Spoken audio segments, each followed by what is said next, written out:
Merci d'être avec nous sur Al24 News au sommaire de l'actualité de ce jeudi 20 mars. Au moins 110 Palestiniens sont tombés en martyrs et des dizaines d'autres ont été blessés au troisième jour de la reprise de l'agression sioniste génocidaire contre la bande de Gaza. Les forces de l'entité sioniste s'en prennent de nouveau au personnel de l'ONU, tuant 5 membres de l'UNRWA Deir el-Balah. L'Algérie exprime devant le Conseil de sécurité de l'ONU son regret de voir le cessez-le-feu violé par l'entité sioniste. Le président algérien Abdelmadjid Tebboune félicite son homologue tunisien Kais Saïed à l'occasion de la célébration par le peuple tunisien du 69e anniversaire de l'indépendance.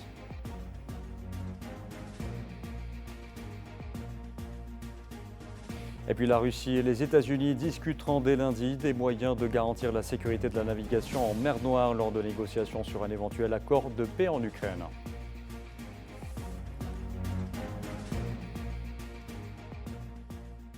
Bonsoir à tous. L'agression contre la bande de Gaza se poursuit. Les forces de l'entité sioniste ont bombardé l'enclave palestinienne pour le troisième jour consécutif, faisant plus de 110 martyrs et des dizaines de blessés depuis ce matin à l'aube. Par ailleurs, des dizaines d'autres Palestiniens sont portés disparus à l'issue des raids ayant ciblé plusieurs zones du nord et du sud de la bande de Gaza.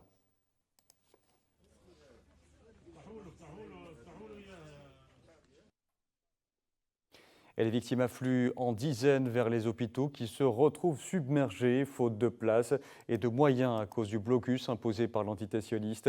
Plus de 50 martyrs ont été transportés vers l'hôpital indonésien de Beit Lahia.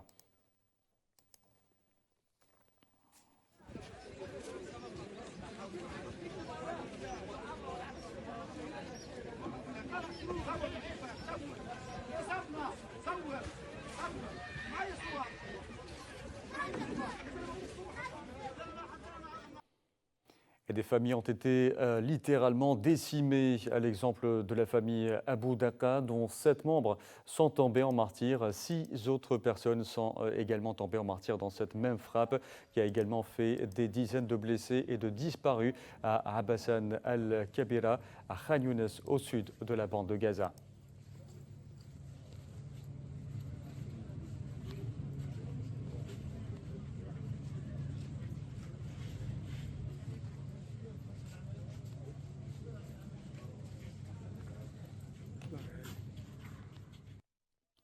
Et dans la ville de Gaza, plusieurs Palestiniens sont tombés en martyrs et d'autres ont été blessés, notamment à Hay Zaytoun, lorsqu'un avion de type F-16 a ciblé une maison habitée par des civils. Selon un témoin oculaire, plusieurs victimes se trouvaient toujours sous les décombres.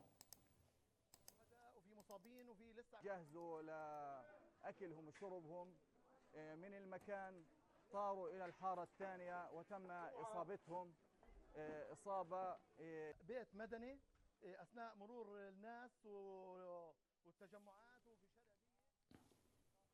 Et en reprenant l'agression armée, les forces de l'entité sioniste mettent l'ensemble de la bande de Gaza à feu et à sang. Khan Younes au sud et Deir el-Balah au nord sont particulièrement ciblés au lendemain du lancement de l'opération terrestre. Neila et Hamouda. Le balai de la mort a repris à Gaza. Des corps enveloppés dans des linceuls blancs jonchent le sol. Beit Lahia, au nord de la bande de Gaza, a été le théâtre d'une attaque sioniste tragique. Des scènes de désolation, des familles dévastées comptent leurs morts. Ô peuple, ayez pitié de nous. Où sont les pays étrangers pour intervenir? Où sont-ils? Oh, quelle perte! Toute ma famille est partie. Mes nièces aussi. Quelle perte! Elles sont toutes parties. La violence orchestrée par les forces d'occupation sionistes se poursuit de manière implacable par voie terrestre et aérienne. Khan Younes est à son tour frappée. Une ville meurtrie par des bombardements incessants. Tôt ce matin, de nouvelles frappes sionistes ont réduit à néant des maisons entières. Au milieu des décombres, ses habitants cherchent désespérément les vestiges de leur vie d'avant. Cette attaque surprise a fait une dizaine de martyrs, faisant briser une période de calme relatif sur le territoire en plein mois sacré de Ramadan. في تمام الساعة 2:30 Vers 2h30 du matin, la violente frappe israélienne a bombardé cette maison. 7 personnes y dormaient. Cette zone est qualifiée comme zone sûre. Elle était autrefois une zone de déplacement. Elles sont toutes tombées en martyrs. La horde sauvage sioniste poursuit son acharnement inhumain à l'encontre des Palestiniens, n'épargnant évidemment ni les femmes ni les enfants, et encore moins les personnes âgées, et ce, avec une cruauté inouïe. Selon un responsable de l'UNRWA, 200 enfants auraient été tués en à peine 2 heures. Arrêtez cette guerre, arrêtez cette extermination. C'est l'extermination de tout le peuple palestinien. Quelle est la faute des enfants? Quelle est leur faute? Honte à vous. De toute la place, il ne reste plus une pierre ni rien. Tout est détruit. Ils n'ont rien laissé dans toute la zone. Gaza, une ville palestinienne à l'agonie, où chaque jour, les rues se transforment en des cimetières à ciel ouvert.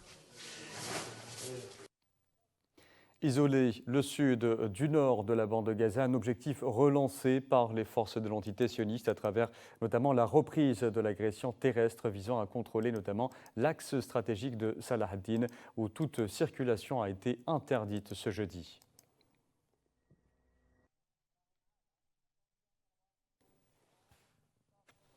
Et pour évoquer cette question, nous avons avec nous Manuel Pouchelet. Bonsoir. Bonsoir monsieur, merci pour votre invitation. C'est nous qui vous remercions. Alors Manuel Pouchelet, vous êtes expert en questions géopolitiques et militaires. Nous venons de l'évoquer. L'entité sioniste cherche à isoler le sud du nord de la bande de Gaza. Pourquoi relancer cet objectif dont l'entité sioniste en faisait une fixation au début de son agression dans la bande de Gaza? Finalement, M. Netanyahou renoue avec ses vieux démons qu'il avait toujours déclarés depuis le début de cette conquête et cette agression contre le territoire de la bande de Gaza. En fait, il considère que le Hamas ne tient pas parole et donc il a décidé aussi de répondre par une agression et de relancer les opérations. Il faut savoir que pendant cette trêve, les forces israéliennes en ont profité pour faire du renseignement, c'est-à-dire localiser, loger les personnes qu'elle considère comme ses ennemis et donc forcément mener à bien des attaques. Maintenant, en ce qui concerne la stratégie du Nord et du Sud, c'est que pour l'instant, je pense qu'aussi Israël n'a pas tout à fait les effectifs nécessaires pour faire cette reconquête, puisque je vous rappelle qu'elle est aussi déployée sur d'autres fronts, notamment elle est toujours présente au Liban, où le gouvernement libanais se plaint d'ailleurs de sa présence sur sa partie sud. Mais en ce qui concerne Gaza, en tous les cas, je m'inquiète beaucoup du silence de cette communauté internationale et en même temps, ces opérations qui, à mon avis, ont aussi d'autres visées. Je pense, vous savez, avec la nouvelle nomination de chefs militaires qui, au regard de M. Netanyahou, excusez-moi cette expression, vont devoir faire leurs preuves. Je pense malheureusement que cette nouvelle opération constitue une de ces preuves où on remarque cette même violence dans la réponse, en tout cas. Et pourquoi vouloir absolument contrôler cet axe stratégique qui est celui de Salah ad-Din? L'axe stratégique, si vous voulez, est ce qu'on appelle en termes tactiques une main supply road, donc une route d'approvisionnement. Mais vous avez évoqué dans votre édition au début que les camions d'approvisionnement de la bande de Gaza étaient bloqués ou contingentés. Donc, si vous voulez, c'est aussi un moyen de faire pression sur la bande de Gaza, sur ses habitants. L'objectif, vous savez, et on le sait aussi, quand on mène des opérations militaires, c'est que la population n'est jamais neutre et elle ne mordra jamais la main qui l'alimente. L'objectif est de faire en sorte que c'est une forme de contre-insurrection, c'est de faire le jeûne pour la population, en plus dans cette période très particulière qui est le mois de Ramadan. Et en même temps, l'objectif, ce serait de retourner cette population de Gazaouis contre le Hamas. C'est l'objectif avoué d'Israël, mais ils ne vous le diront jamais en ces termes-là. Malheureusement, il y a beaucoup trop de morts, il y a beaucoup trop de victimes, et on ne sait pas quand cela va cesser. Mais une chose est sûre, Israël a profité de cette trêve pour identifier de nouveaux objectifs et de frapper encore plus fort. Donc exercer une famine sévère sur la population de la bande de Gaza, une autre forme de génocide. Merci beaucoup Manuel Pouchelet pour votre éclairage. Je rappelle que vous êtes expert en questions géopolitiques et militaires.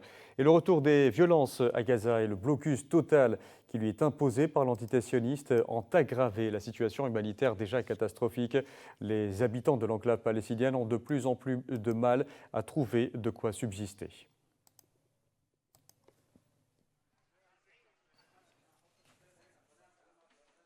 الناس صحيوا الصبح تقريبا صار عندنا Les gens se levaient tôt pour chercher à manger. Quand nous avons ouvert notre magasin à 6 heures du matin, les gens attendaient déjà avant même notre arrivée. Les gens ont très peur à cause de l'instabilité de la situation et de la flambée des prix. Les prix ont triplé.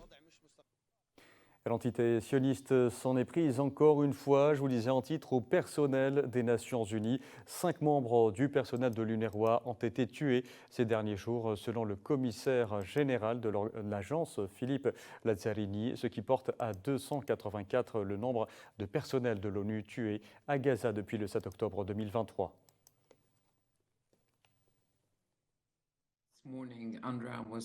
Ce matin, l'UNRWA a pu confirmer que 5 autres de nos collègues figuraient parmi les victimes, ce qui porte le bilan à plus de 280 morts. Membres du personnel de l'agence qui servent leur communauté, secouristes, médecins, infirmiers, chauffeurs, personnel de soutien, qui ont été tués depuis le début de la guerre il y a près d'1 an et demi à Gaza. Et l'entité sioniste s'en est, je vous le rappelle, prise encore une fois au personnel de l'ONU. Le secrétaire général des Nations Unies, Antonio Guterres, s'est dit horrifié par la mort d'un employé hier de l'ONU dans une frappe aérienne menée par les forces de l'entité sioniste contre la bande de Gaza à Deir el-Balah.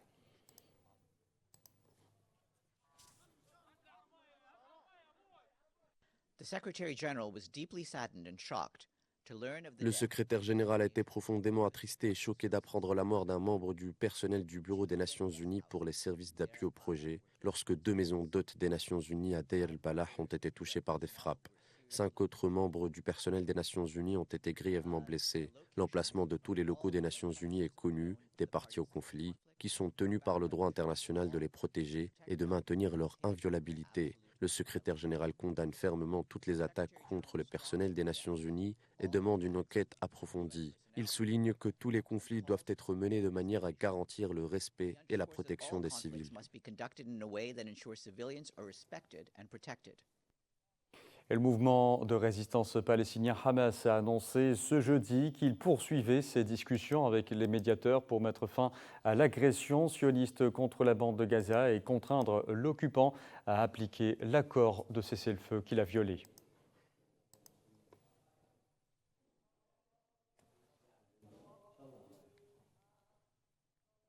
Et les développements de la situation dans la bande de Gaza, dans un contexte de reprise de l'agression sioniste contre le peuple palestinien, ont été évoqués lors d'un entretien téléphonique entre le ministre d'État algérien, ministre des Affaires étrangères, de la communauté nationale à l'étranger et des Affaires africaines, Ahmed Attaf, et le vice-premier ministre jordanien et également ministre des Affaires étrangères, Ayman Safadi. Les deux parties ont notamment exprimé leur profonde préoccupation face à l'échec du processus visant à consolider le cessez-le-feu et à répondre aux besoins urgents des Palestiniens en matière d'aide humanitaire et de reconstruction, ce qui compromet les perspectives d'un règlement permanent et juste de la question palestinienne. Les deux ministres ont également convenu de renforcer la communication et la coordination concernant la question palestinienne.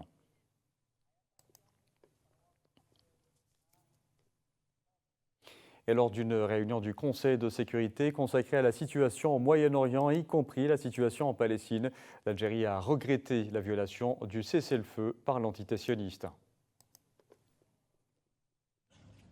Accès humanitaire, vous pouvez le bloquer. Les enfants, les femmes, les personnes âgées, vous pouvez les massacrer. Les travailleurs humanitaires, le personnel de l'ONU, les journalistes, le personnel médical, allez-y, vous pouvez les cibler, les tuer. Voilà les nouvelles règles qui semblent avoir été établies à Gaza. Nous sommes facilement mis d'accord sur cette question, mais nous n'avons pas réussi à nous mettre d'accord sur un appel essentiel, à savoir un appel en faveur d'un cessez-le-feu immédiat et permanent. Et c'est aujourd'hui ce qui est à l'origine des souffrances endurées par l'ensemble de la population à Gaza. L'incapacité à imposer cette mesure la plus essentielle ne fait que prolonger la douleur et la dévastation à Gaza. Et lors de la 58e session du Conseil des droits de l'homme, l'Algérie, par la voix de son représentant permanent à Genève, Rachid Bledhan, a condamné dans les termes les plus forts la reprise de l'agression barbare de l'occupant sioniste contre le peuple palestinien dans la bande de Gaza, en violation flagrante de l'accord de cessez-le-feu signé en janvier dernier et sans le moindre respect des conventions et normes internationales.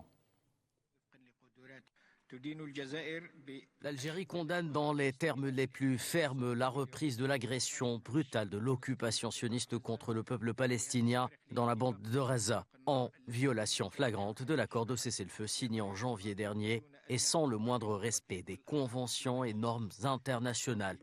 Face à ces évolutions dangereuses, l'Algérie appelle la communauté internationale à agir rapidement pour garantir que la puissance occupante respecte l'accord de cessez-le-feu dans ses différents contenus et à toutes ses étapes.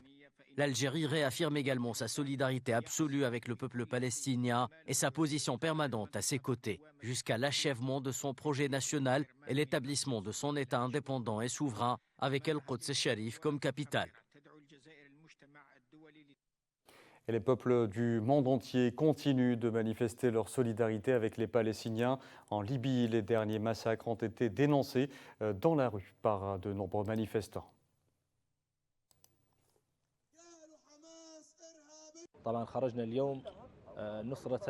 Nous sommes là aujourd'hui pour soutenir nos frères vulnérables de Gaza. Nous demandons à Dieu d'alléger leur combat et en soutien à la résistance à Gaza, nous demandons à Dieu d'accélérer leur victoire. Honnêtement, ce que nous voyons aujourd'hui à Gaza est déchirant et nous sommes impuissants. Nous demandons à Dieu d'alléger leur fardeau. Dans l'actualité également, je vous disais en titre, le président algérien Abdelmadjid Tebboune a félicité lors d'un appel téléphonique son homologue tunisien, Kais Saïed, à l'occasion de la célébration par le peuple tunisien frère du 69e anniversaire de l'indépendance. À cette occasion, les deux présidents ont exprimé leur satisfaction quant aux relations excellentes que les deux pays ont atteint ces dernières années et ils ont également échangé leurs félicitations à l'occasion du mois sacré de Ramadan, souhaitant au peuple frère algérien et tunisien davantage de bonté et de prospérité.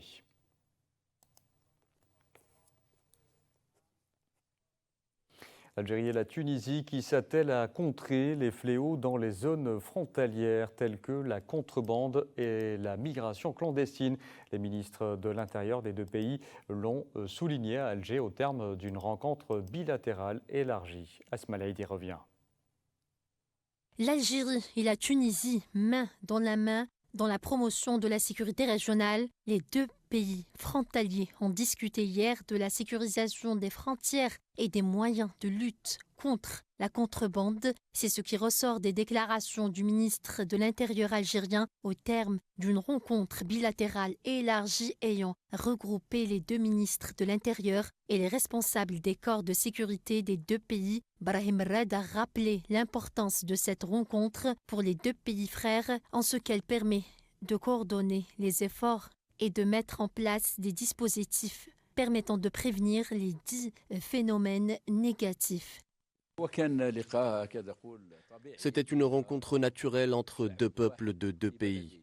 Nous devons ensemble savoir comment nous organiser pour lutter contre les phénomènes négatifs qui peuvent toucher nos deux peuples et nos économies, le crime, le terrorisme, la contrebande. Il y a des commissions existantes et nous sommes prêts à en créer d'autres pour lutter contre cela. Cela concerne nos citoyens, notre destin commun. Il est de notre devoir de les protéger, leur garantir la stabilité et la coopération. De son côté, le ministre tunisien de l'Intérieur Khaled Nouri a indiqué que plusieurs points ont été abordés lors de cette rencontre, dont la contrebande, son impact sur les économies des deux pays et les moyens de la contrer.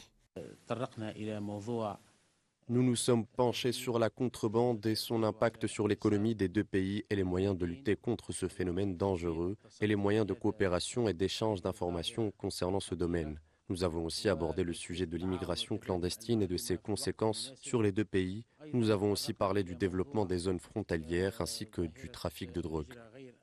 Cette rencontre a également été l'occasion d'évaluer l'état de la coopération bilatérale entre les deux départements ministériels et le niveau de la coordination sécuritaire et opérationnelle entre les différents corps de sécurité à travers l'évaluation des mesures conjointes liées à la sécurisation des frontières et à la lutte contre le crime organisé, notamment la migration clandestine et la contrebande sous toutes ses formes. Depuis 2021, les deux pays ont enclenché une nouvelle phase de coopération bilatérale, se soldant par la signature de plusieurs accords et la tenue d'autres rencontres visant la relance des domaines stratégiques et d'intérêt commun. Une coopération stratégique à l'aune d'une région sujette à de nombreux abcès sécuritaires, marquée par une circulation régulière d'armes, mais également de groupes armés et terroristes œuvrant en tant que proxy pour des agendas hostiles aux intérêts des deux pays.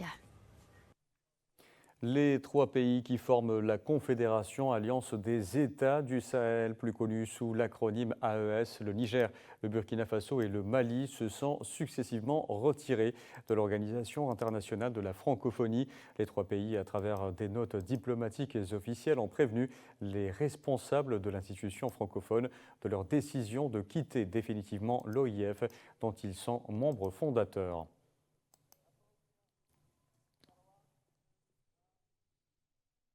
Le groupe armé M23 qui combat le gouvernement de la République démocratique du Congo dans l'est du pays s'est emparé de la localité de Wali-Calais, nœud routier proche d'importants gisements d'or et d'étain. C'est la première fois que le M23 apparu en 2012 s'avance aussi loin vers l'ouest et à l'intérieur du territoire. Le Haut-Commissariat de l'ONU aux droits de l'homme s'est inquiété ce jeudi de la mort de dizaines de civils au Soudan, notamment à Khartoum. La capitale, l'instance des Nations Unies, a appelé les belligérants à prendre des mesures concrètes pour assurer la protection effective des civils et mettre fin à l'absence continue de loi et à l'impunité.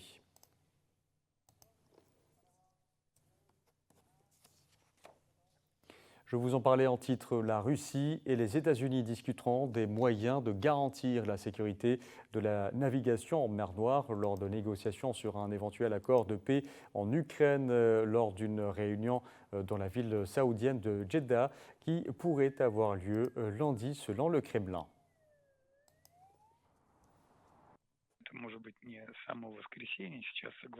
Ce ne sera peut-être pas dimanche, les derniers détails sont en cours d'accord. Ce sera peut-être au début de la semaine prochaine, au tout début. On le saura bientôt, mais effectivement, nous parlons des prochains jours. C'est la première chose. Deuxièmement, nous informerons en temps voulu qui représentera la partie russe. Je ne suis pas encore prêt à le faire. Et troisièmement, oui, en effet, le règlement ukrainien sera le principal sujet des négociations. Pour sa part, le président ukrainien Volodymyr Zelensky a indiqué qu'il avait discuté avec son homologue américain Donald Trump d'un cessez-le-feu avec la Russie lors de leurs entretiens d'hier. L'Ukraine établirait une liste d'infrastructures susceptibles d'être soumises à un cessez-le-feu partiel négocié par les États-Unis. Je pense que c'était un sujet de fond. C'est probablement la conversation la plus importante de ces derniers temps. L'ambiance était bonne, suffisamment détaillée. Nous avons discuté des prochaines étapes des demandes de cessez-le-feu partiel. Nous avons reçu des signaux de la part des États-Unis indiquant qu'il s'agirait très probablement d'un cessez-le-feu énergétique, c'est-à-dire de l'interdiction de frappe contre les infrastructures énergétiques des deux pays, ainsi que contre les infrastructures civiles. J'ai expliqué au président Trump que les infrastructures civiles constituent un concept très vaste. Nous avons convenu de tout mettre en œuvre de notre côté pour établir une liste des projets que nous considérons comme prioritaires et de ce que nous considérons comme des infrastructures civiles. Et le président américain Donald Trump doit signer ce jeudi un décret visant à démanteler le ministère de l'Éducation. Une décision attendue et fortement soutenue par les conservateurs. Objectif de longue date d'État républicain. Cette décision s'inscrit par ailleurs dans la volonté affichée par l'administration Trump de tailler dans les dépenses publiques.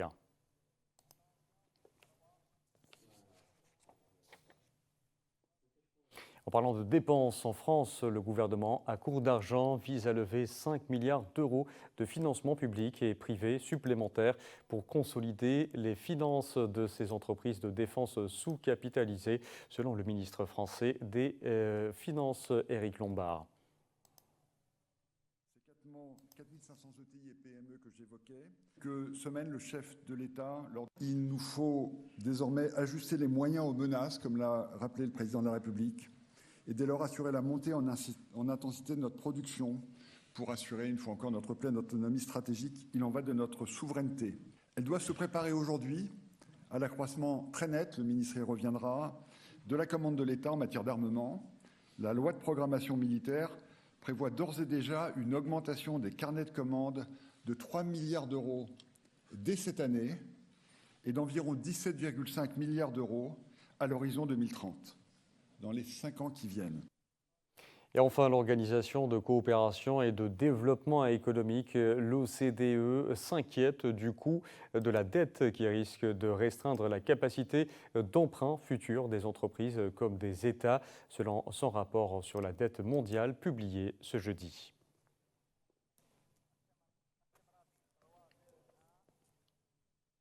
Voilà, c'était la dernière information de ce journal. Merci à vous de l'avoir suivi. Excellente soirée à tous.